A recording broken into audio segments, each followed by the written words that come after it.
आपकी मौत हुई, आप इस दुनिया से गुजर गए,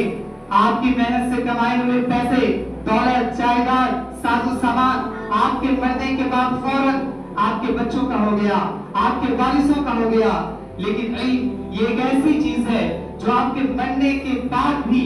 आपको सवाब अता करता रहेगा।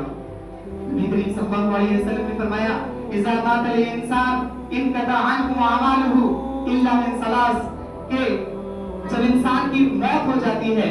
जब इंसान इस दुनिया से इंतकाल कर जाते हैं, तो उनके अमल के सारे रजिस्टर बंद हो जाते हैं, उनके अमाल बंद हो जाती है, सिवाय 3 चीज के।